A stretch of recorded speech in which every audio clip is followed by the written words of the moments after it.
My recommendations as a psychologist in case of coronavirus outbreak. In the case of the coronavirus epidemic, I have developed recommendations to make it easier to deal with the current situation with COVID-19, to reduce the level of anxiety and help maintain mental health. Recommendations are presented in the form of advice and are periodically updated. I believe that together we can overcome this difficult situation and will do everything in our power to help cope with it. Tip 1. The situation with the coronavirus COVID-19, in which we all find ourselves, evokes many difficult feelings. In such a state, it is often especially difficult to endure the realization that there are no actions, having completed which, you can quickly fix everything, return to the usual way of life, which is accompanied by a feeling of powerlessness. However, there are small, seemingly unimportant actions that at first glance seem insignificant, but in reality, slowly, step by step, help to find a way out. Let's remember what small daily things each of us can do: wash our hands more often, avoid touching our faces, try to reduce the number of contacts with other people, and avoid attending public events. In doing all this, remember that you are not just following the WHO recommendations, you are making your very important contribution to overcoming the epidemic. Tip 2. Now, in this difficult time, it is very important to take good care of yourself. Do not set yourself high goals, most likely, your productivity will be lower than usual.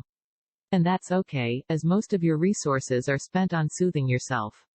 Even if you don't notice it, being alert, monitoring the observance of stricter hygiene rules, constant attention to health, your own, those around you, loved ones, is very tiring. Therefore, now it is extremely important not to blame yourself in any way if you find that something familiar has become difficult to do. And, on the contrary, sympathize with yourself and allow you to just wait out, survive this period. Tip 3. In everyday life, we often overlook and take for granted the amount of communication we have. And at the moment of forced isolation, as now, his absence is perceived especially acutely. Now it is important to take care of yourself in this area, and specially organize communication for yourself. Use the tools of internet technology to communication with friends and family, organize a general chat in the messenger, make calls using video calls, communicate on social networks, write letters by email. All this reduces the intensity of the experience of loneliness and makes it possible to morally support each other, which is especially valuable now. Tip 4. People react differently to prohibitions imposed on them from the outside. It is easier for some to reconcile, for others it is more difficult. The need not to leave the house is indeed a very significant restriction and is regarded by some people as an encroachment on their freedom, which may cause protest. Understanding the meaning of your actions helps to experience these limitations and accept them.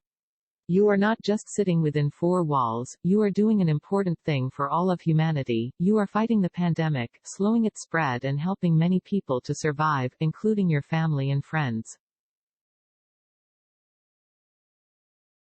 Tip 5.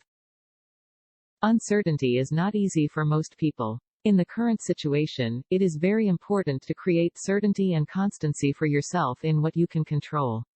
For example, it can be a daily routine, getting up and going to bed at the same time familiar to you, observing the time of eating, etc. Tip 6. To maintain a sense of well-being, it is very important for a person to be able to make plans, and long-term plans. In situations like the one in which we are all now, it is more difficult to do this than usual. But right now it is especially important. Remember, without any pandemic, long-term plans are always adjusted, and that's okay. It's just that in a calmer situation we are not so worried about this. Therefore, it will be great if you concentrate in your future, determine what you would like to change, what to learn, what to do, and start taking the first steps in this direction. Tip 7. Sleep is very important for maintaining good physical and mental health.